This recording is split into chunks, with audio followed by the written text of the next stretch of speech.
IMF,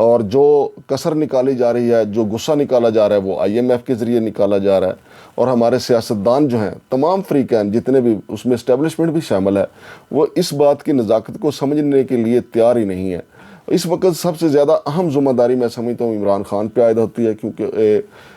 Pakistan کے مقبول ترین leader ہیں۔ اگر الیکشن ہو بھی جاتے ہیں تو عمران خان صاحب اگر جیت بھی جائیں تو ان کے پاس ایسی کوئی گیدڑ سینگی نہیں ہے کہ وہ فوری طور پہ آئیں گے، حلف اٹھائیں گے اور اگلے دن جو ہے وہ معیشت سنبھل جائے گی۔ جب وہ اقتدار میں آئے تھے اس وقت بھی بڑے بڑے بلند و بانگ دعوے ان کے ساتھ تھے، لیکن پھر 3.5 سال لگے۔ اگرچہ انہوں نے کافی صورتحال کو بہتر بنانے کی بھرپور کوشش کی تھی اور کئی معاملات میں پاکستان بہتر بھی ہونا شروع ہو گیا تھا،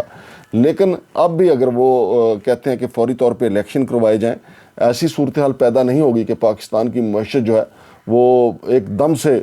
گاما پہلوان بن کے سامنے آئے گی، بلکہ اس کی ٹانگیں جو کمزور ہیں وہ رفتہ رفتہ ہی طاقت پکڑ سکتی ہے، اور وہ یہ اسی صورت پکڑ سکتی ہے کہ جب حکومت اور اپوزیشن ایک پیج پہ ہوں۔ اور حکومت اور اپوزیشن سمیت تمام فریقین کو یہ سوچنا چاہیے کہ پاکستان ہے تو سب کی سیاست بھی ہے، سب کا ٹور بھی ہے، سب کا طاقت بھی ہے، لیکن خدا نخواستہ اگر پاکستان ڈیفالٹ کرتا ہے تو ہمارا بہت کچھ داؤ پہ لگ جائے گا۔ عوام جو ہیں وہ بھوکا مرنا شروع ہو جائیں گی، اور یہ انٹرنیشنل جو ماہرین ہیں وہ یہ بھی کہتے ہیں کہ جب پاکستان کی معیشت جو ہے بالکل ہی ڈیفالٹ کر جائے گی اور پاکستان ڈیفالٹ کر جائے گا تو پاکستان کا ایٹمی پروگرام بھی تو داؤ پہ لگ جائے گا، جس پہ اسرائیل اور ہندوستان کی بہت عرصے سے نظر ہے، اور خود امریکہ بھی جو ہے وہ پاکستان کے ایٹمی پروگرام کو اچھی نظر سے نہیں دیکھتا۔ ناظرین، آپ کو یاد ہوگا کہ ابھی تھوڑا عرصہ پہلے ہی جو بائیڈن نے کہا تھا کہ پاکستان کا ایٹمی پروگرام جو ہے محفوظ ہاتھوں میں نہیں ہے، اگرچہ اس کے اوپر حکومت پاکستان کی طرف سے اور ہماری اسٹیبلشمنٹ کی طرف سے بھی کافی شدید رد عمل دکھایا گیا، لیکن انہوں نے تو اپنی رائے کا اظہار کر دیا، انہوں نے تو اپنے ارادے جو ہیں وہ ظاہر کر دیے۔ خدا نخواستہ پاکستان اگر ڈیفالٹ کرتا ہے اور یہ صورتحال جو ہے وہ برقرار رہتی ہے تو پھر ناظرین، ہم جس ایٹمی پاور ہونے پہ ہم فخر کرتے آئے ہیں، جس ایٹمی طاقت ہونے پہ ہم انڈیا کو آنکھیں بھی دکھاتے رہے ہیں، تو پھر بیمار معیشت کے ساتھ ہم اپنے ایٹمی پاور کو کیسے محفوظ کر پائیں گے؟ یہ ساری چیزیں جو ہیں یہ عوام کے سوچنے نہیں ہے۔ عوام نے تو ایٹمی پاور کے لیے جو قربانی وہ دے سکتے تھے، مہنگائی کو برداشت کیا ہے، ٹیکسوں کو برداشت کیا ہے، یہ ساری جو ہے وہ حکمران طبقے کی، اپوزیشن طبقے کی اور ہماری اسٹیبلشمنٹ کی، ہماری عدالتوں کی، یہ سب کی ان کے سوچنے کی باتیں ہیں جو اس ملک کے کرتا دھرتا ہیں، جن کا فیصلہ کن کردار ہے، وہ خواہ عمران خان صاحب ہوں، شہباز شریف صاحب ہوں، میاں نواز شریف ہوں۔ تو ان سب کو سوچنا ہے کہ ہم نے ملک کو اس گرداب سے نکالنا ہے۔ جس طریقے سے عمران خان صاحب چاہتے ہیں کہ سب کو جو ہے وہ منفی کر دیا جائے، شاید ایسا بھی نہ ہو سکے، اور اگر 13 جماعتیں جو PDM میں شامل ہیں اگر وہ یہ چاہیں کہ عمران خان کو مینج کر کے وہ ملک کو ترقی کی شاہراہ پر لے جائیں گے تو شاید ایسا بھی نہیں ہو سکتا، کیونکہ عمران خان کے ساتھ جو ہے وہ ملک کے عوام ہیں۔ لہٰذا یہ سوچنا ہوگا کہ کس طریقے سے ملکی مسائل کو حل کیا جا سکتا ہے، کس طریقے سے ملک کو ترقی کی شاہراہ پر گامزن کیا جا سکتا ہے۔ محض مولانا فضل الرحمان یا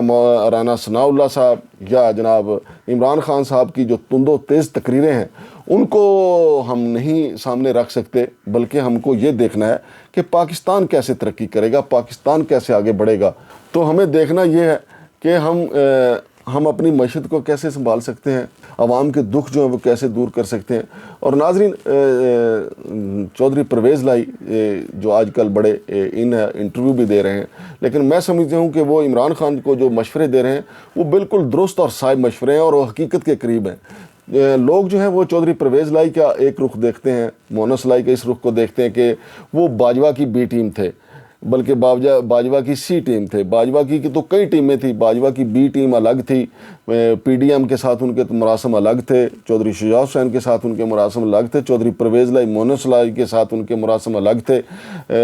شاہد خاقان عباسی، خواجہ آصف اور ملک احمد خان ان کی ایک الگ سے مسلم لیگ نون کے اندر ایک الگ سے ٹیم تھی جو ان کے لیے کام کر رہی تھی۔ لیکن چودھری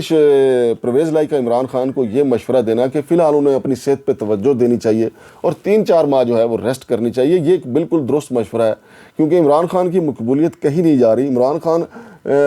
کے جو فالورز ہیں وہ جانتے ہیں کہ ان کا جو قائد ہے ان کو گولیاں لگی ہیں، وہ زخمی ہیں، اور پھر وہ ویڈیو لنک کے ذریعے جو خطاب کرتے ہیں اپنے ورکروں کا لہو گرماتے رہتے ہیں۔ لیکن اس صورتحال میں اگر وہ خیبر پختونخوا اسمبلی اور پنجاب اسمبلی بھی توڑ دیتے ہیں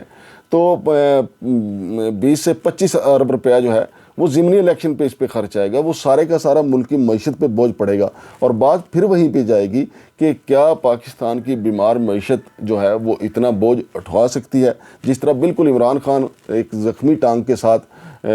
اپنے پاؤں پہ کھڑا نہیں ہو سکتے، اسی طریقے سے ضمنی الیکشن کے ساتھ جو ہے پاکستان کی بیمار معیشت جو ہے وہ کھڑا نہیں ہو سکتی، اور ملک کا بہت بڑا نقصان ہوگا۔ تھوڑا ویٹ کرنا چاہیے، اور مجھے امید ہے، ویسے عمران خان صاحب نے جب مذاکرات کا کہا تو خواجہ سعد رفیق اور ان کے جو ساتھی ہیں ان کی بغلوں سے